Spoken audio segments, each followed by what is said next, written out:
Ladies and gentlemen, we're going to get settled in a couple minutes here. Welcome everyone here this evening. My name is Darrell Smalls. I am the Commissioner of Public Works, and I'm just happy to see the turnout that we have here thus far. So we'll give it another minute or two, and we'll be underway. Alrighty. Once again, good evening, folks. I want to welcome everyone for coming out this evening. It's encouraging to see the residents of the community to come out on an important project as what we have here before us this evening. Just going to give you a little brief overview, introduce you to our design team, and then following that, turn it over to the design team. There'll be a question and answer period. We hope to have, not only inform you, but have an engaging meeting where you interact with us, ask questions, any concerns that you may have, put it on the table, and we'll go from there. Once again, we're here tonight for a town meeting, a presentation by the Department of Public Works, Office of Highway Engineering, along with our design team for the development of Spring Gut Road. Spring Gut Road, as we know it today, is a dirt pathway that connects the south shore of St. Croix to the area here of the Canagator Ballpark. It's, as we said, basically a dirt road, and how did the Department of Public Works arrive at this? We oftentimes put out press releases about different meetings of activities that the department is engaged with. We've had a number of meetings as it relates to the development priorities for the residents of St. Croix. We've done it for St. Croix, St. Thomas, St. John. It's our what we call our transportation plan, which looks at roads, infrastructure, you name it. Spring Gut Road kind of evolved as part of that process. While we actually started before that transportation plan, it got engaged in that overall plan. And what it did was residents came out and basically prioritized what they felt was important to the community. And why I'm bringing that up is because why I've been out in the media out front with this particular project, what we have been faced with over the years, at least under my tenure as the Commissioner of the Department of Public Works. When we get to the point of rolling out a project, oftentimes the residents are then saying, well, wait a minute, when did this project come about? When did we start?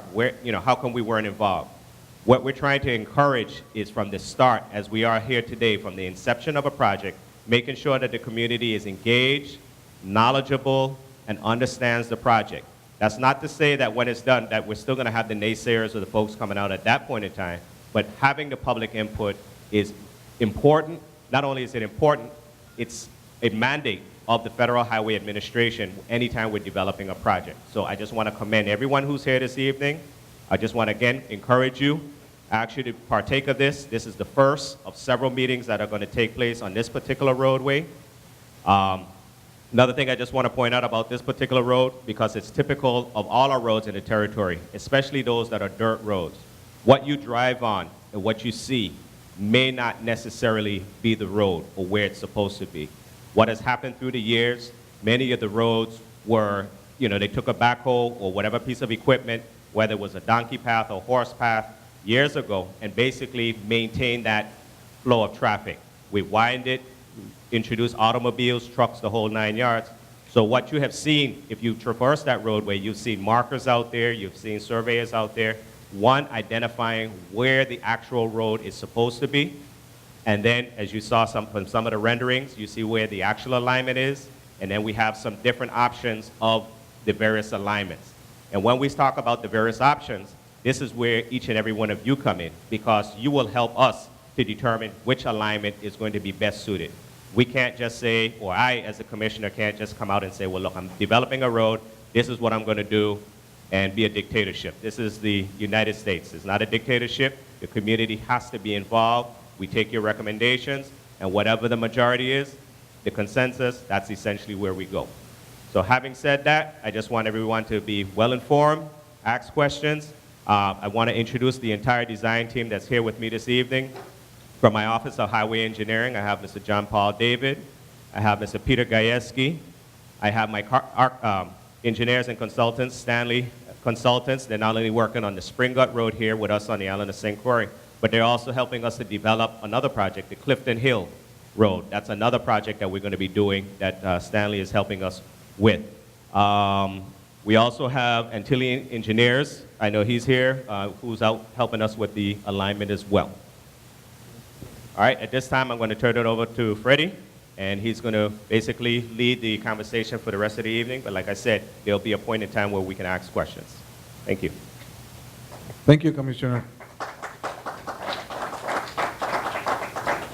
The good thing about having the commissioner here is that he did half of my work, so it's very easy now because he has been giving you a good introduction.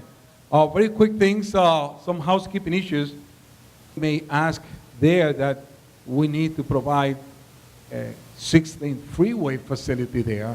Well, that one we'll read it and we will not consider. But anything within, I think, the parameters of the project, we definitely will look at it, and that's the reason that we want you to be here. And like he said, I want to commend you too, because we do a lot of projects.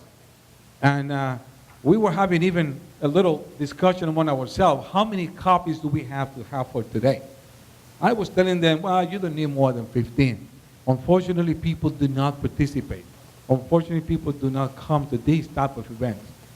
However, you are making me to look bad. And I am so glad to look bad because you're here.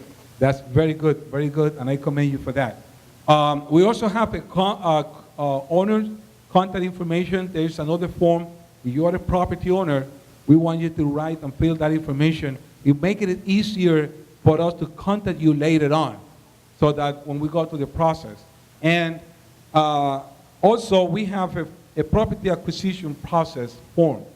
And we have together with us, Neil. He is from our right-of-way acquisition. He's our right-of-way acquisition officer. Right. And I would like, Neil, if you could just come here, go quickly over that particular process, which is very important, because most likely, not necessarily, but most likely the project may need to do, we may need to do some right-of-way acquisition. So we want to be sure that whoever is impacted is fully informed about the process. Can I get by without this?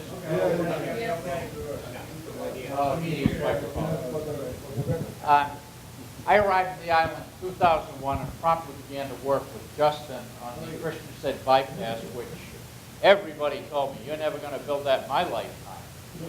So it's so nice for me to drive over today, going back and forth to the meeting. And we're here at that point, and hopefully it won't be as long until this becomes a reality. One of the things I found out that the Virgin Islands is a lot like Massachusetts. When you go to the tax assessor's office and ask them for somebody's address, there's going to be 10 to 20% of them that are not there or not correct. When I met the tax assessor on St. Croix, she informed me that there's a lot of people over here that come into the office and pay their tax bill. They don't even have an address for some of those people. So if you're a property owner on it, please fill out this sheet. Give us your information so we can find you. If I've got one project, I'm still looking. If anybody knows Martin Rankin, he owns a piece of property on the cruise and bike path that we're working on, and he's the one person on the bike path I haven't been able to find. So if you know Martin Rankin, please grab me after the meeting. This is a list of what we do in the property acquisition process. It was prepared for a class and that was given here on the island. And it just shows you the steps that we go through and how it's done. Federal Highway Administration is very pro-property rights. And I'm here to fulfill that part of the Federal Highway Administration's requirements. So it's a very open process. We want to talk to you about it. Please fill out the form.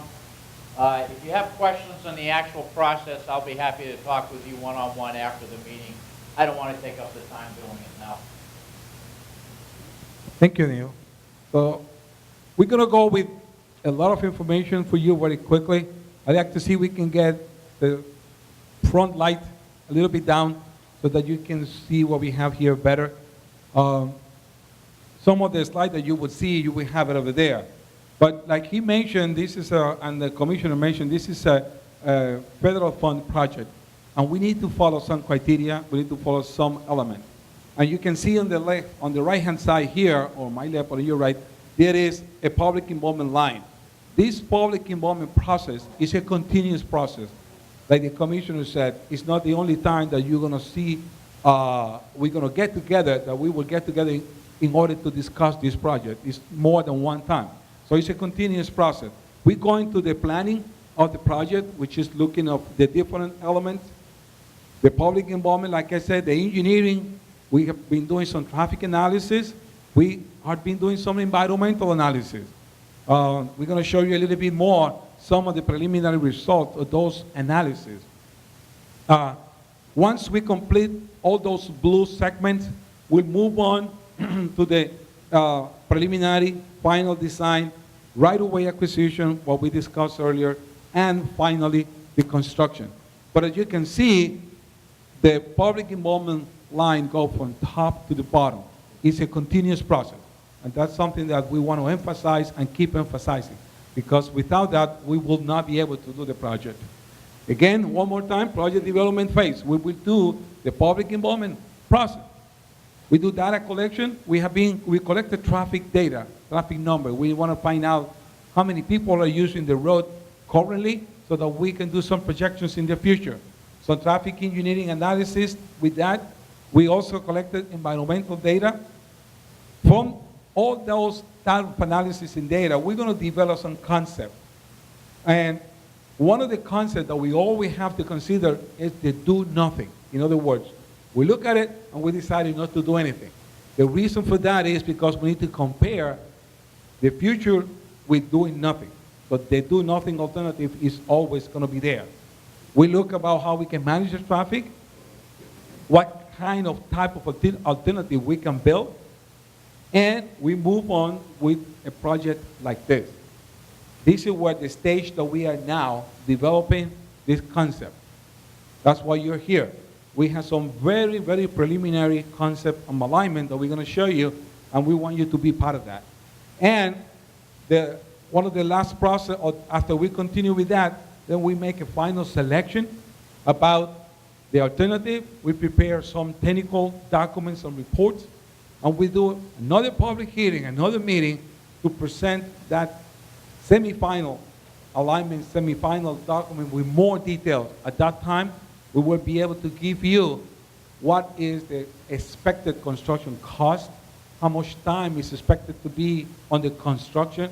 We should have a more clear schedule about when the project is expected to be under construction. All those details, we're going to have more information when we complete that, one of the final stages of the process. Now, the goals of the development of a project like this, we evaluate the environmental to determine the feasibility, if it's feasible to do the project or not. We evaluate all the potential impact for the social and the natural and the physical environment. And the intention is to determine the way to avoid or to minimize any impact that a project like this may have on those elements. And we have to inform you, of course, of the result of those potential impacts. And this is in compliance with the federal requirement. They call it the NEPA process, which is a mandate in order to evaluate and protect the environment, and at the same time provide those rights that the commissioner mentioned to you in case that you are impacted, that you have to be properly informed. Little bit details about the project. I know that you know that, but we begin on the south end on Route 62nd, which is the south side road. It's a T intersection currently, basically there now. We move to the north, and we end just by the state Holypan Welcome entrance. That's where we end in the project. We tied in with the existing roadway at that location. And if you know, between the Tulipan entrance and to this place, we have a very substandard bridge that you pass in order to come here. But that bridge is part of the project also. The project is about 2 miles long, average. And it is the total segment of the project. We hope to provide proper capacity to accommodate current traffic. We can easily accommodate because it's almost nobody. But we hopefully provide a system to accommodate future traffic. We are expecting that with the development of the project, a lot more good things are going to happen in the area. It's also providing a more continuous north-south connection. It's another opportunity that the community have to connect the north with the south. The way that the roadway is going to be designed, it's expected to provide safety for pedestrians. We'll have bicycle facilities, so whoever wants to go from north to south in a bike will have a safe path to go through. And also, of course, we'll provide another route to provide goods and services for all kind of trucks, buses, anything in the future that will be needed. This facility is expected to provide all those benefits for the community. And last but not least, they even have a master transportation plan that they have been identifying in the process that the commissioner mentioned, which are the needs of the community. So this plan or this roadway is consistent with that plan. So we are basically following which corridors, which areas are needed for improvement. So this roadway is consistent with that plan. A little bit just for your information, so you know a little bit about numbers.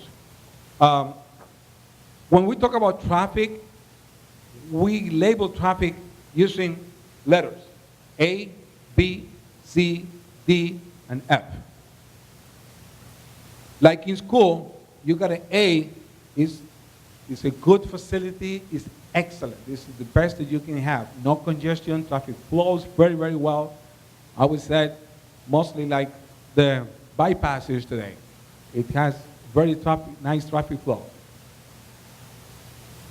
In a particular day, when we move from excellent and we get, let's say, half of the way to level of service C, at level of service C with a 2-lane road, we can still process close to a little bit less than 5,000 vehicles a day. It's a lot of traffic. So if we move to a little bit more congestion level, we need to reach 8,000 vehicles. And getting now really congested, then we are talking about 14,000 vehicles. And this corridor, we are not expecting to reach 5,000, which means that we're going to have a very nice facility with an excellent level of service. That's what you see today. This is at the very south end of the project. It's a dirt road, connecting to Route 62nd. The existing condition, at the time that we took the picture, you can see there was damage on the dirt road because of the poor drainage on this area. Got a lot of rain, and the water got really quick and deteriorate. Whatever the public works department just make it better, maybe 3 or 4 months, it's gone again. Why? Because it's not, doesn't have the proper features for the roadway to hold on. It's not wide enough. We basically have sometimes enough width for one vehicle. There's no bike lane. There's no pedestrian facilities. There's no drainage system. This is just a picture we took when it was some pond of water there. And I think that we went there a little while ago, and there's still some ponding there too. So we have a school crossing when you're coming to this school, and this is where the bridge location is. In addition to that, we had completed, as part of our environmental analysis, we conducted a contamination evaluation, and there is no contaminated area that we could find within this corridor. So basically, we have a substantially clean corridor from the contamination point of view. From wetlands, which is another area that we need to evaluate, there is no wetlands in the corridor. Wetlands, for your benefit, are those areas that are more than 50% of the time with water on it, and it have some type of vegetation that grows on wet environment. But we don't have that type of condition in our corridor either. From the noise point of view, the map on the right side with those red stars, those were locations that we went out there with our equipment and we collected noise level. We recorded the data of the noise along those segments on the corridor. And we pay attention, and we selected most of those to where some nearby residents because those are the receptors that are more exposed to the noise. So we collected the noise at those locations. And the intention to that is to determine what level of the existing noise is today. Once we build the road, there are models. Nowadays, we have models for everything. You know, I can give you an example of what a model is. When you have a hurricane approaching, you see the weather people say, we got 10 models, and they put a lot of lines in there, different colors. They say, well, the models say that it's expected to take this path. So it's a lot of elements and data that are gathered to determine those. We do have the same thing when we do noise studies. We have a model that determines that based on the future traffic, the typical segment of the road, we determine the noise level. And in our case, our finding is that today or in the future, there's not going to be any negative impact on the noise to any of the properties along the corridor.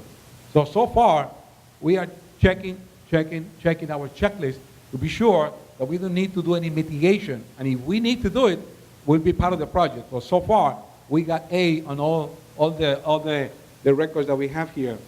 Another one is the protected species. We need to look for protected species along the corridor. If there is any case that there is endangered species, then mitigation needs to be taking place. And whatever it is, you need to do something to protect it or not to disturb the environment. Luckily for us, we don't have any of those in here either. From the cultural, historical, and archaeological side, here we start to having potentially some issues. And that's why we want to share that with you.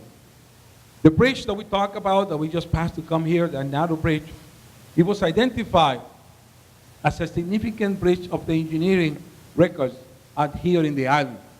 However, what that means? That means that there is a couple of options that we could do. One, we could try to see if we can preserve the existing bridge and keep it maybe for pedestrian usage. Or the second option, we need to document the features of the bridge and provide that documentation to the Historical Society here in the island so that they can keep that in their records to have that as the historical background information. Now, how we determine that? We determine that based on existing alignment, existing facilities, and how we can accommodate the future project. And this is one area that you can see that we don't have the check mark in fully clean. So we're working on doing this. This is another feature that you see on that picture. That is an old drainage structure that is within the area of the project. And we need to do something similar on that structure. Now, what we mean bridge significant is not that the bridge is in the historical book of the island. No. The bridge can be demolished. We can replace it. But we just need to document it properly. So we are following what the federal criteria is for this type of event to be sure that any historical value is preserved in benefit of the community for the future data that we can do. So this is one area that we cannot put in the check mark, like check. But we're taking care of that. This is the bridge is in poor condition. Most of you know from what you can see on the top. But this picture is on the bottom from the side. And you can see that kind of dark horizontal is the steel bars. So the steel bars that is holding the bridge is in very bad condition. So something needs to be done in order to replace the bridge with a solid and sound structure that we all feel safe to use. At this moment, I not want to scare you. The bridge is not going to fall. Okay? We look at the bridge, and the bridge is still has some capacity to hold the weight. So, but we cannot keep the bridge there for a long, long time. So that's why the bridge is part of the project, and we hopefully will provide most likely, and at this time we are in the preliminary stages, but most likely we may be able to replace it with a new bridge and put a new bridge in the same location where this one is. Community public involvement. Again, you can see, I think I have repeated the same thing more than 5 or 6 times, and we'll continue to do so. This is part of the process. You're here, we are here to hear from you, and the process will continue all along the project. Now, what I want to do, I want to introduce Michael Penn from Stanley Consultant also. Michael is our project manager, and he will discuss with you most of the engineering aspect of the project, and he will go over some of the alternative. And at the end of his presentation, we want to tell you, some of you have seen some of the exhibits that we have on the wall. You're welcome to see those. We are here to answer any question that you may have. And we're going to be here until you decided to go. So, Michael? Well, thank you, Freddie. Please, if you don't hear me or understand something in particular I'm saying, feel free to stop me and ask me any questions. So I'm going to go over basically the alignments that are being considered for the project and sort of, what we've done up to this point. But before I do that, I want to make it very clear that everything that you will see here is just conceptual. This is something that we're just analyzing, we're evaluating, nothing is set in stones, and that's the reason we're here, to share this with you. So if we get any feedback that we can take back to the office and then move on and go from that point on. So what you're seeing here is just basically the project summary. Like Freddie mentioned already, the project starts all the way south at Route 62, and it extends all the way north for approximately 2 miles all the way to State Tulipan Welcome Entrance. The road improvements basically that are going to take place are going to be basically reconstruction of the existing road. Now, the road will be reconstructed and paved basically all the way from the very bottom, okay, all to the very top, not just the areas that you see the yellow, blue, and red. It's going to be paved from the very bottom to the very top, the 2 miles. Like Freddie mentioned already, there's an existing bridge. That bridge is going to be either replaced or relocated, but something will very likely happen to that bridge due to the existing condition of it. So that's going to be an improvement that's going to happen. As part of the process that we're doing and what we're required to do as an engineer, we have to evaluate different alternatives, different horizontal alternatives and vertical alternatives throughout this project. As you may imagine, the alternative could be endless, really. I mean, if you really want to, you can, anybody can really draw a line and say, okay, why don't we try this route? But based on some background, some experience that we have, and a number of meetings we have had with other engineers, we have decided that these are we have 3 alternatives that we're evaluating at this point. So that's our key project summary.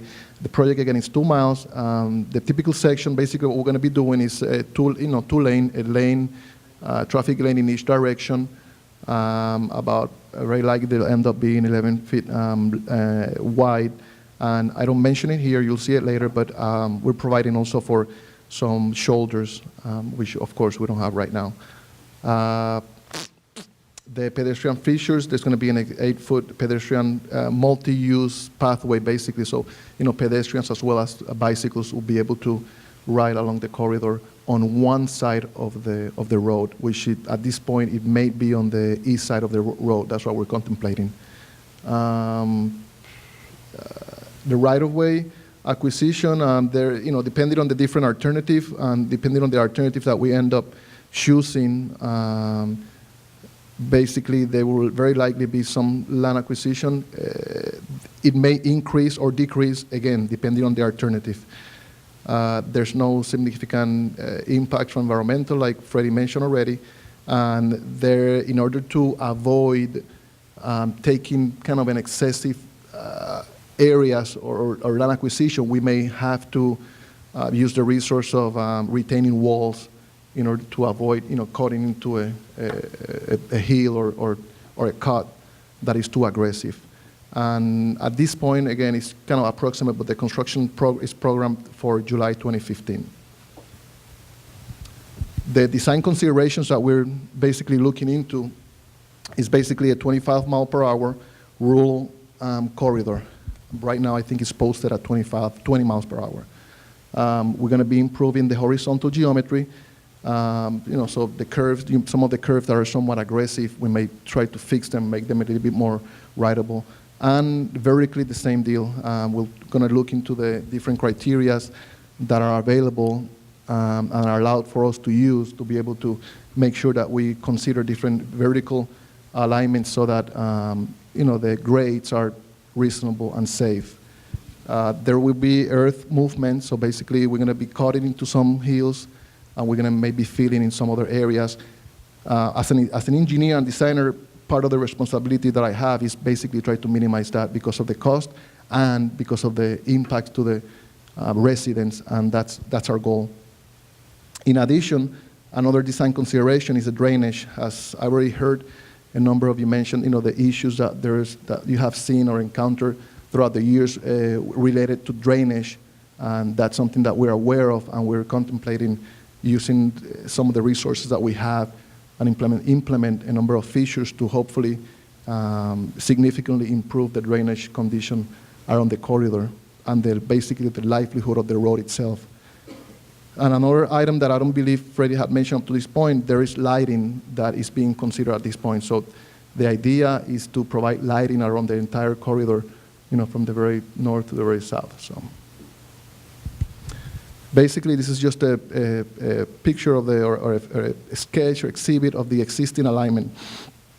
This is the alignment as it sits right now and what you basically drive today. And I have a couple pictures. This exhibit you will be able to discuss in more detail later on, and I have it in the bigger size all the way back there. Now, this is the first alternative, and the first alternative basically, what we're doing is that we're, for the most part, following the existing road. The idea behind this is to minimize land acquisition areas.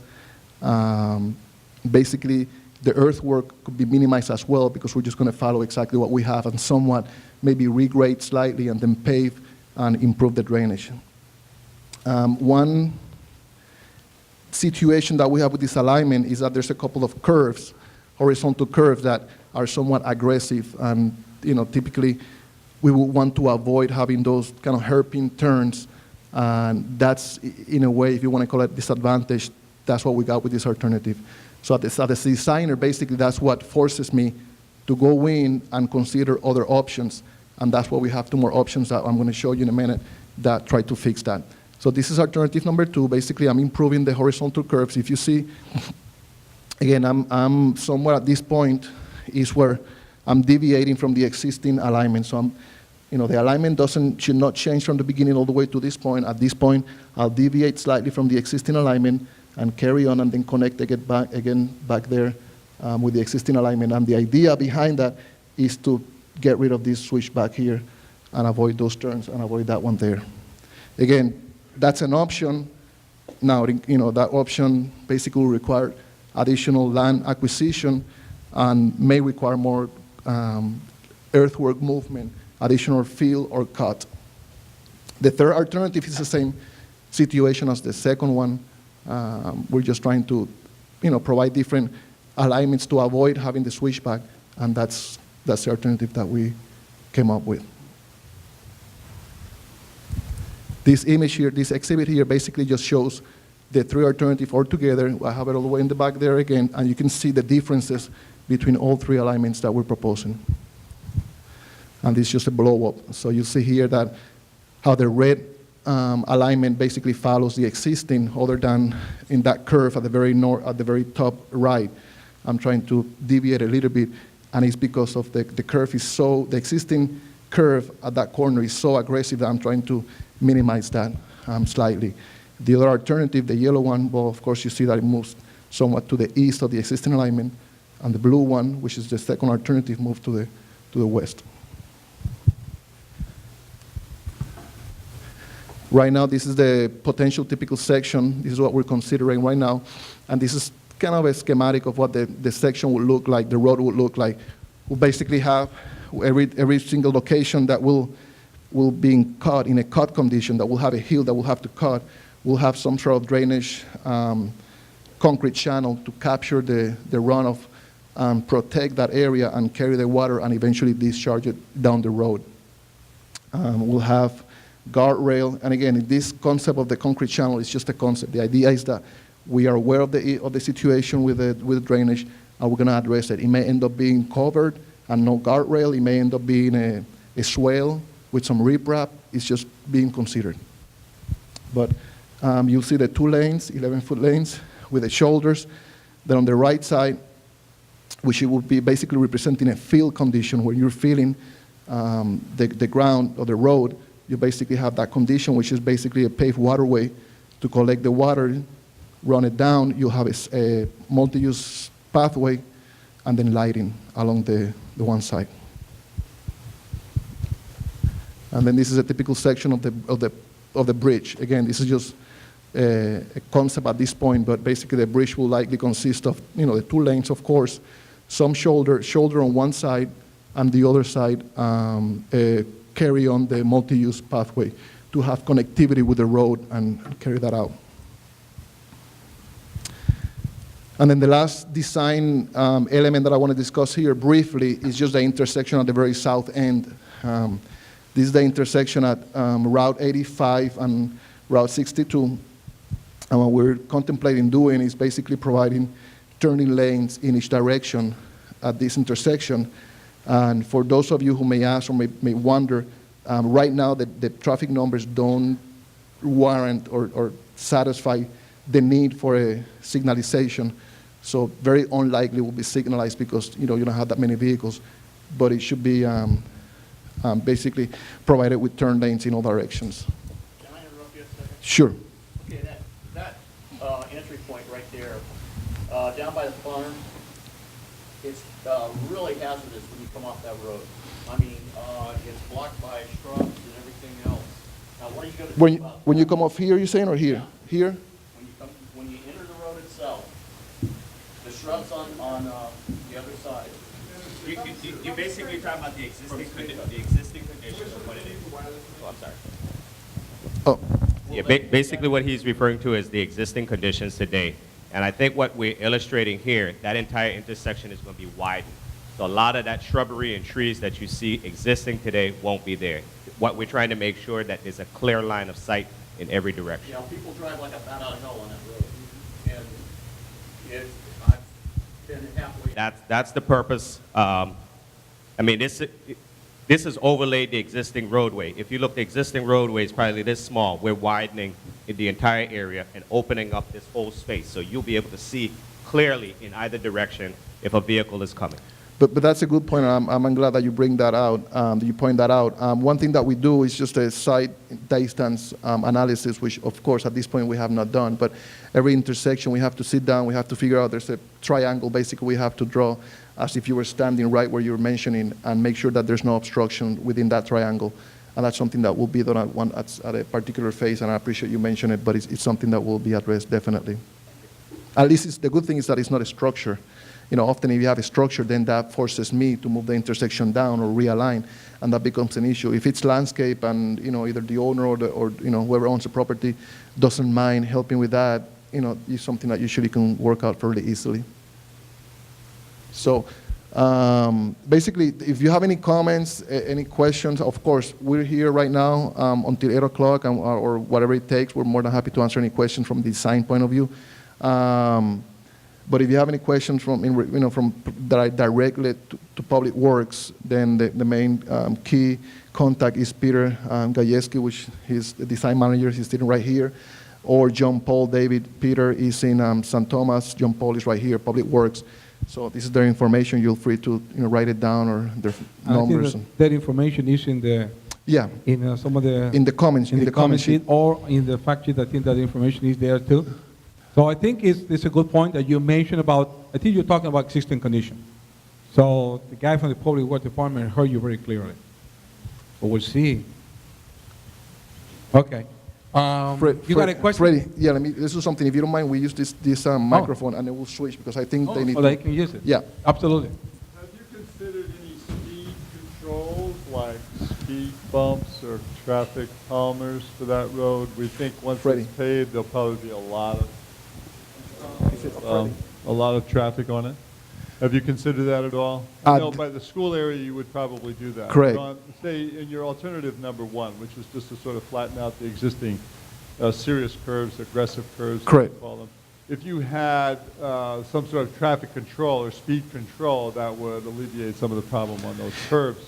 and it would make the road less of a potential hazard once it's paved and once people can drive fast on it. Right. Well, what we have done in other projects and a little bit bigger scale than this is that we basically have different design speeds. So basically, once I sit down and if we were to decide to use alternative one, and I cannot meet the minimum standard required from the AASHTO guidelines that we're using, and they say, okay, you have to use a certain radius, and I cannot fit that radius. I'm using something smaller.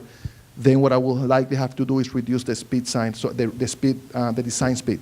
So basically, there may be a portion, and I'm not saying this is the case, but again, in general speaking, there's portions of a road or corridor that I'll have to enforce a different speed by having different speed signs. Okay, now you're going from a 25 mile per hour to a 15 mile per hour. Well, again, that's the next step. Yep. Usually, and Freddie can answer. Freddie has. I think you have concerns about having a nice road that then inobedient drivers will exceed the speed. You would do it for a school, Right. we could do it for here, we could do it for a neighborhood, or say the intersection at the very top of the hill, which is blind as well. Right. And even now, And this type of facility is what we call at the island level facility. The design is made for this type of better flow. So I think I have to respond to your question, most likely, no. right, so a bridge for the mill, right? All right. Right. Yeah. I think that this gentleman here has some.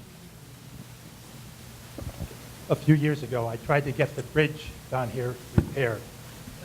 Now my question is, when they repair the bridge, how much time will residents in Tulipan, Welcome, and up the hill not be able to drive down there? They will have to go the other direction. How long will it take to repair that bridge? Right. And how will that punish all of us? Right. Since there is no exit for us except if the road is completed all the way up, we would have to drive up, down, and around just to get down to the area. And that's going to cost us a lot of money and a lot of time. I understand. Thank you. I think that from before he give you a little bit more explanation, remember that we talk about the impact of the environmental to the community as part of the process. And I mentioned that we may need to leave the bridge in place or we may need to replace it, depending on what the analysis does. And that exactly is one of the elements that we are evaluating. We will provide access to the community at all times. So you will not have to be stopped. Right. Well, yeah, since the very beginning of the project, that was one of the issues that were brought up by Public Works to us and was addressed. And again, as engineers and designers, we're going into this knowing that. So I was requested, my client right now is the Department of Public Works and you, the resident. And we were informed from the very beginning that that was very crucial and important, especially because of the school.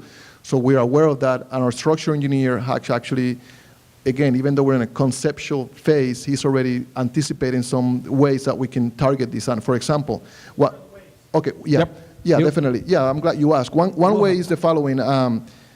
There's two scenarios that could happen here, basically. One scenario is that the bridge will be completely demolished. Okay, well, it's demolished, and we come in, and we're going to build a brand new bridge. If that's the case, what could likely be done is that on the new bridge, the existing bridge basically is one lane. So the new bridge will have two lanes.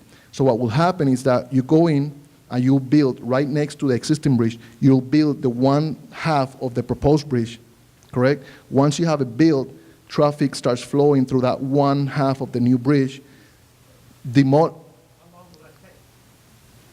What? The process of the construction or the? Well, it should be somewhat seamless. I mean, usually depending, the idea, we're going into this with the hope that we're going to be using a prefabricated bridge. So it's a bridge that will basically, once they do the foundations, you're just going to bring the span and set it in place. So basically, if that were to occur, what you could basically, what would happen, if anything, you use the existing bridge. And maybe, let's say, for a couple hours, maybe for one night, overnight, they'll come in, they put the new span on the one side of the new bridge, and that's it, and then they detour and they reroute traffic while they work on the existing bridge, they demolish and then build the other half. Again, all I was just going to reiterate, whatever we're going to do, is going to be a minimal impact to you. Yes, you're going to have some interruptions, but as you said, that you're going to have this diversion or detour for a number of days, months, weeks, years, that's not going to take place. We can't tell you that. We're only in a concept right now. We're only in a conceptual. Once we get to the design phase, then we will tell you what the alternative, what the decision is, whether it's going to be a bridge, whether we're going to modify what's there. But to answer your question of, is there going to be a disruption that you can't get to your home and you're going to have this long detour, the answer is no. Right. Now, on the other scenario, if you were to leave the existing bridge, if we were told although we have not been told that, but if we were to decide to say, hey, let's leave the existing bridge for pedestrian traffic and as a historical value significance, and we'll build a brand new bridge adjacent, on the west side of the existing one, then there doesn't become an issue because you can at all times carry on, the flow using the existing bridge while you build the new bridge, if that were to be the case, to leave the existing one. So, I mean, either way, we have a plan, and I think, again, like the commissioner said, we cannot give you right now, I mean, we're just in a conceptual stage, but based on experience that we've had with other projects, this is a very common issue when it comes to bridges, and the way you usually build is that you build half of the one bridge on, one side, and the only thing you do is just move traffic the same night, or if anything, a number of, overnight, they come in, put the span, and then they reroute the traffic, and the next morning you won't even notice, and then you reroute it and carry on while they build the other side. I think we have another question. Well, my name is Randy Mann. First of all, thanks a lot. It's been a long time coming. At least I know 3 times we've had the money for this place. And now 2 years, it's looking good. It's coming together. I've got a question to ask you, Commissioner. And the one is, what's going on about maintaining that road right now while we're waiting for this? As of tonight, when I came down, I nearly ran into a backhoe. The brush is overgrown. We've got holes that needs to be filled, and we got to get a ditch cut in again, because if we get any more rain, and I've lived there long enough since Hugo to know if we get any more rain, it's going to be 2-foot holes in that road again, and we won't be able to traverse it. And we really need your help on getting somebody up here and just grading it. All right, you have my commitment that I'll have crews up there within the next 2 weeks. All right, I mean, it's no secret that as a department, we're faced with many challenges throughout this territory. The number of roadside contractors that I've had through the years has steadily dwindled. The amount of resources that we've had have steadily dwindled. The challenges or road impediments are increasing. So I'm just asking for your continued patience. I know it's a wear and tear on your vehicle. It shouldn't be, but I will commit to have resources up there in the next 2 weeks. Is that going to be the entire road or just the upper half? Because I know the lower half hasn't been graded in over 2 years. Without seeing it physically myself, I'm going to commit to the entire roadway. How long it's going to take, whether or not I may have to pull off on to deal with another priority, but I'm going to ensure that we start from the north side to the south shore. We can backstroke in the puddles between here and the hairpin turn. We can literally backstroke. I know the puddles, but the potholes are this deep. I appreciate your concern, and I take full responsibility for it. On another matter which is very dear to me, the bicycle path aspect, and Commissioner, we want to thank you, because I met today, in addition, with your design team, and it is so exciting that after only 10 years, that we are going ahead. And I have every confidence that you will do it, and in a recent get-together with the governor, we are now in his legacy period, as we know, and Governor would love and wants and hopes, as we all do, that the bicycle path will come forward. And the bicycle path here, this one, which will connect to the South Shore bicycle path, will allow people to ride into Christiansted. And we also discussed the completion of the boardwalk to Gallows Bay, that little piece which never got built, as you're very familiar with.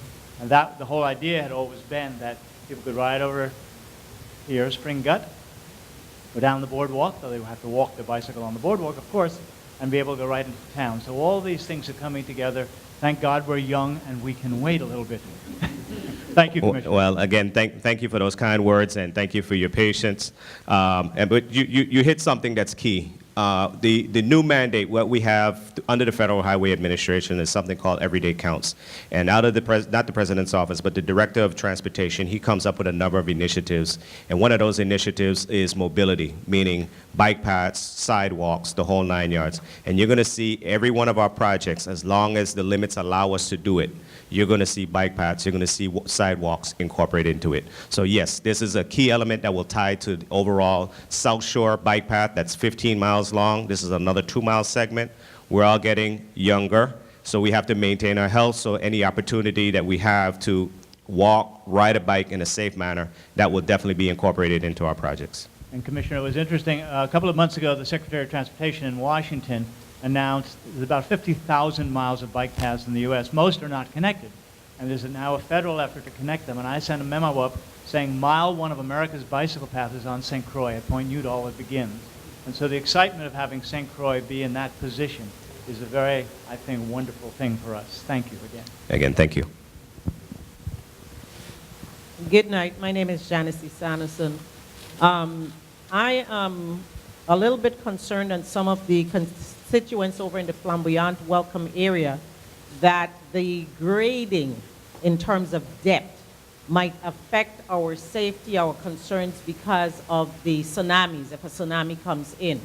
So what we're asking for pretty much over on the Flamboyant Welcome side is really to consider depth, go as shallow as possible.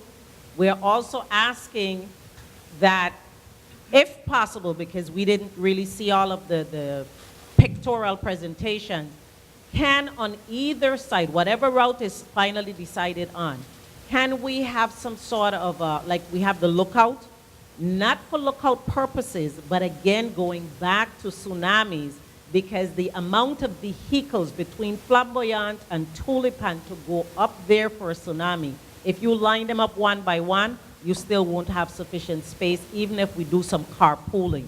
So we're looking at, we don't know if it can be done, but if it can be done, some 2 areas that we can pull off vehicles and still have enough space for other vehicles to come up.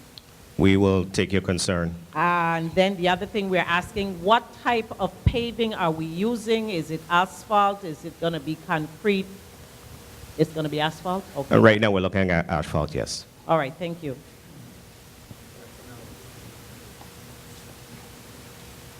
Two more quick questions. First one is, what is the timeline that we're looking at from conception to actual start? How long are we going to take to make that decision? And 2, are we looking at adding any kind of like water service as far as for fire plugs?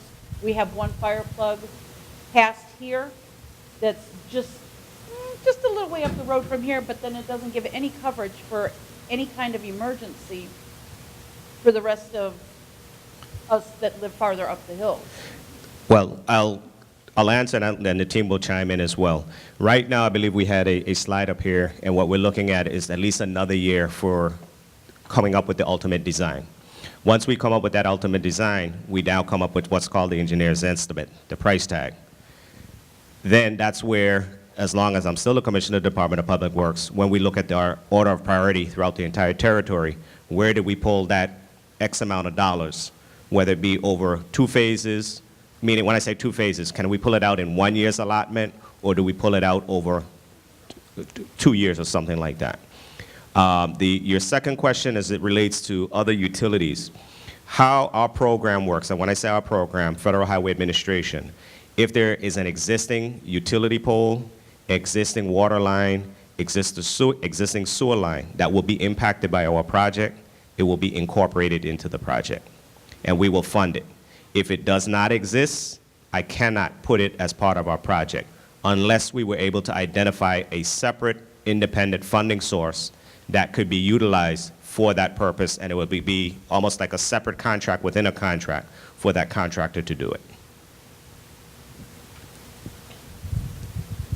I'm sorry I was a moment late coming in.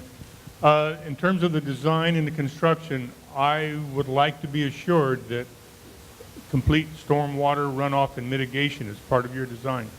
That is essential in any project that you do in this territory or anywhere in the United States of America today. It's under the EPA. A SWIP, Stormwater Prevention Plan, must be incorporated into a project. Yeah, good afternoon. I'd also like to know, also like to know on the plan, the properties that is very close, there is a natural watershed higher up, the properties come right out to the driveway.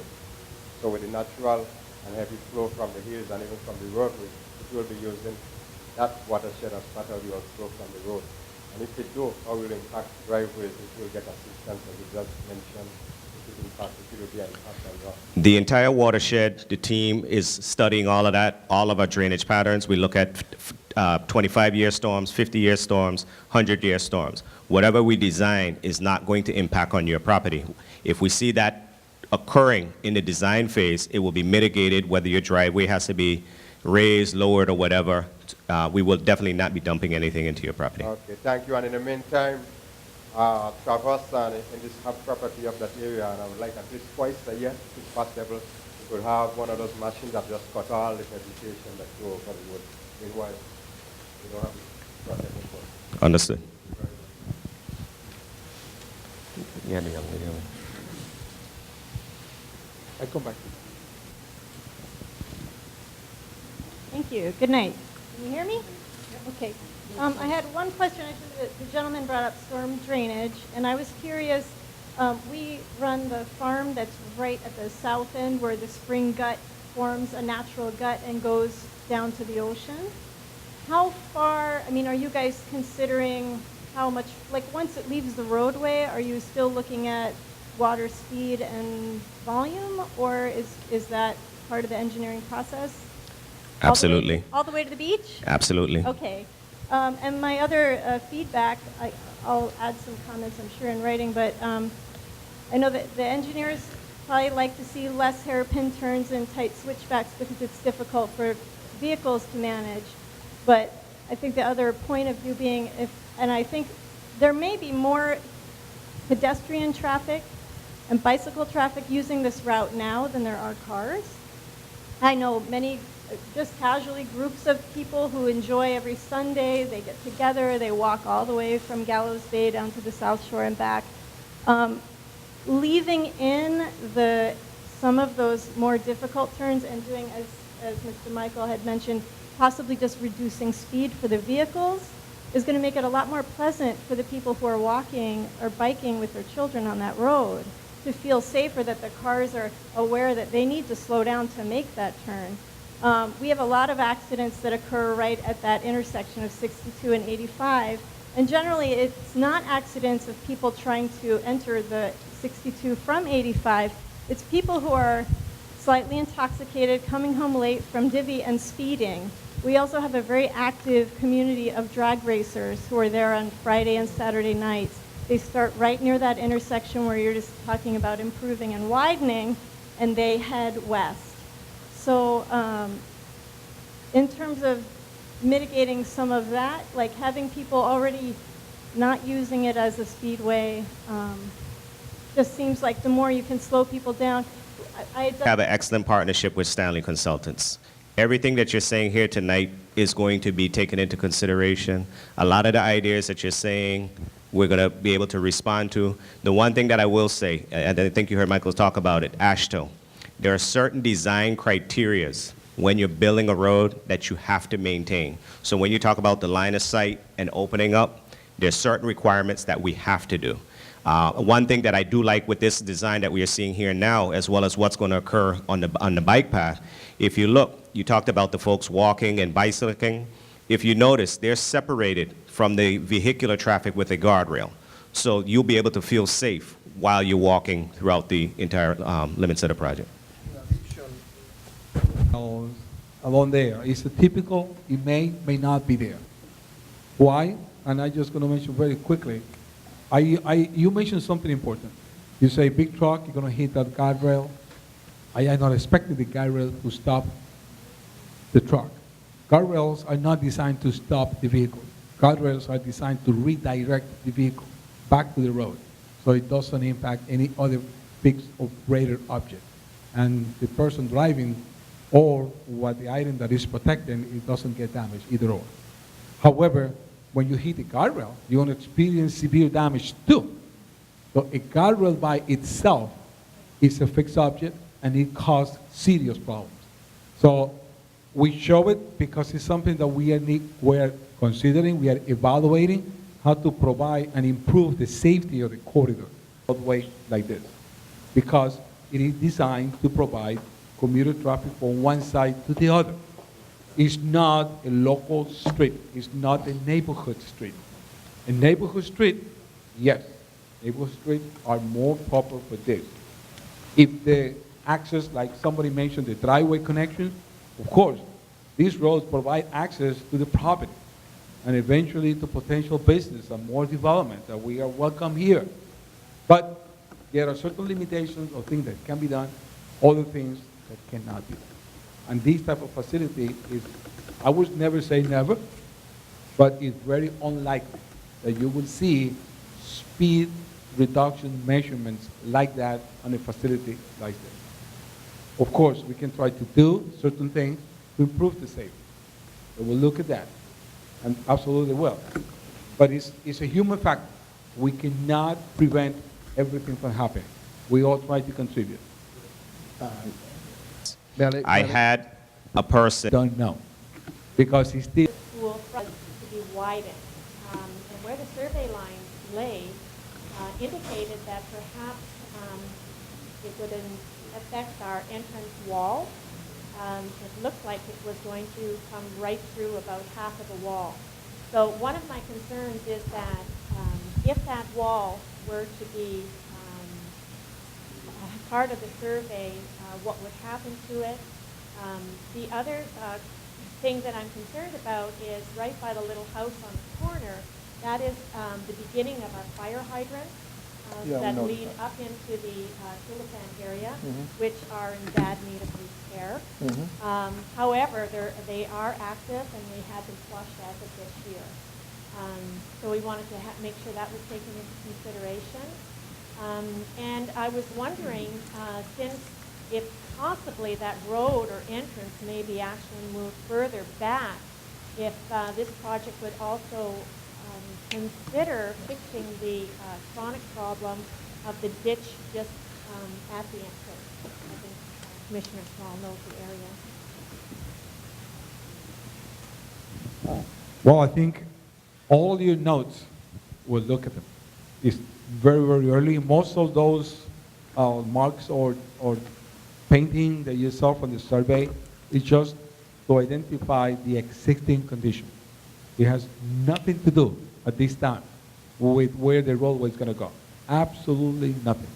At this point, if you ask him, or if you ask me where the roadway is going to go, we have to say we don't know, because it's still premature. We do not know the details.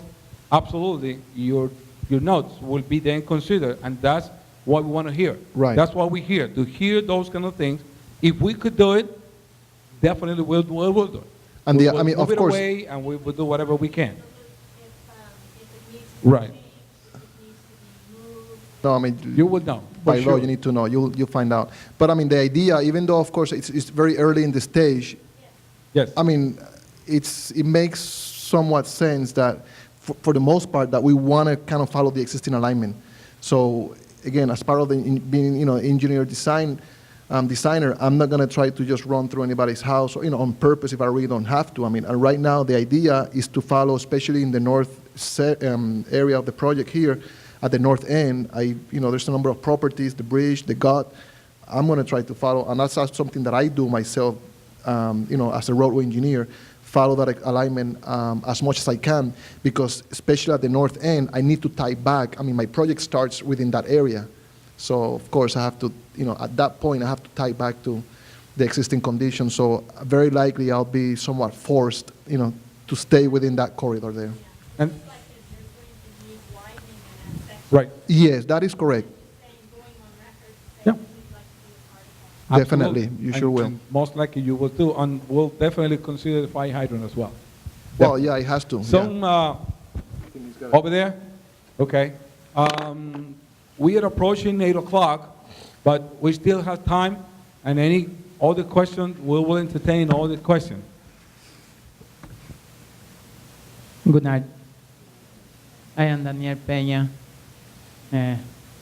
My question is, have somebody speak Spanish in there?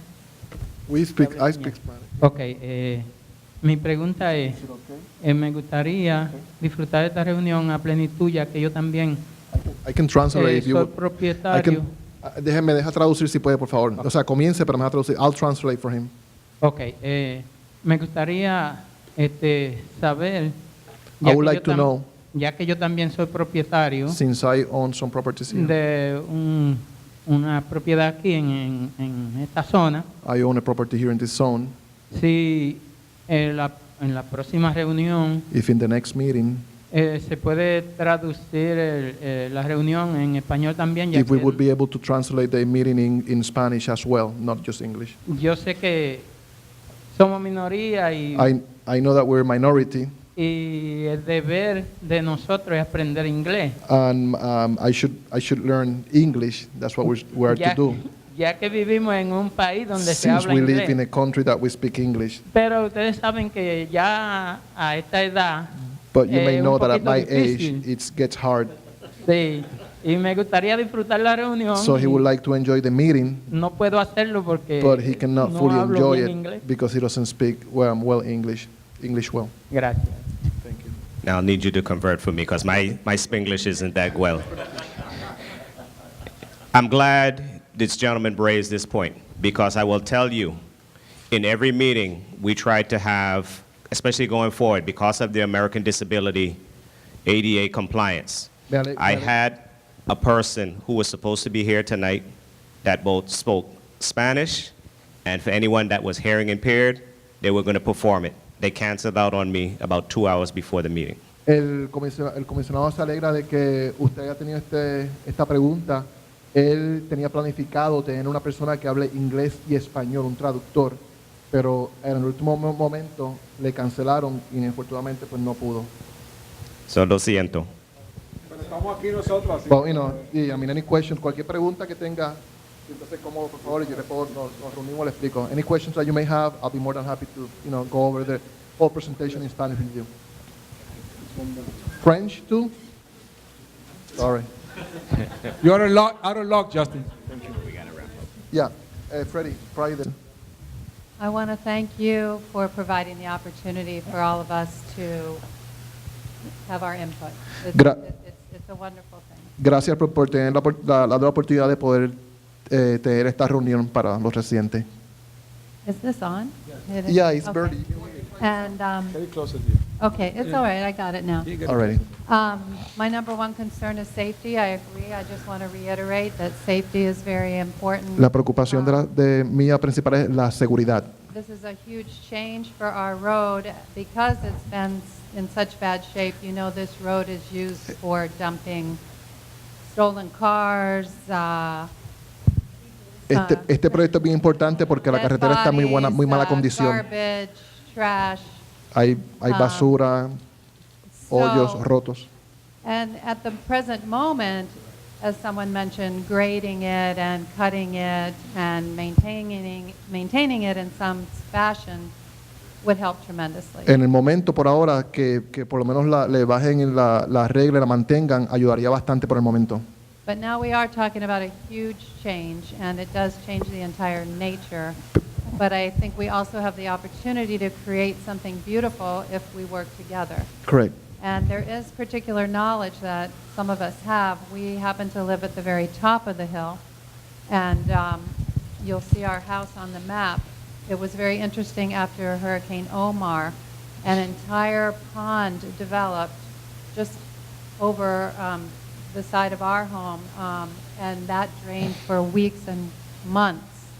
So the water is such a huge issue, and you wouldn't see that kind of impact unless there was a hurricane like we had after Omar, and that was a very brief storm, but it created a huge pond up high. And as you know, it's called Spring Gut Road. for a Correct. Yeah, there's a reason for it, yeah. There are some other old earthworks that we've discovered when we've tried to take some trails on the western side of the road. There's another road that may have led to a proposed subdivision or something at some point. I welcome anybody to come over and stop in if we want to work from our house. And right now is an excellent time to traverse the road while you're here because you can see where the deep Yes. gashes are. Yeah. And I know that guts need to be protected as well. We can't clog up the gut or mess with the gut. The other I thing. think that as we are getting close to finish, I hope that everybody had the opportunity. Esperamos que todos hayan tenido la oportunidad de expresarse, express your opinion, give us your ideas. We're going to be back again, like the commissioner said, in the future when we got more details. You're welcome to stay, welcome to look at more of the details. We're still going to be around here. You can ask more direct questions to us if you still have some. Puede preguntarnos más cosas viendo los dibujos que tenemos en la pared. So, thank you one more time. I don't know if the commissioner wants to do some closing. Well, let me just say one more thing, and we'll pass it to the commissioner. What I wanted to say is just that I wanted to make it very clear that we are in the same team. It's not us against you. We really want to be one team with you. We just want to get your input. So if you really have a comment, you have a concern, please feel free to write down.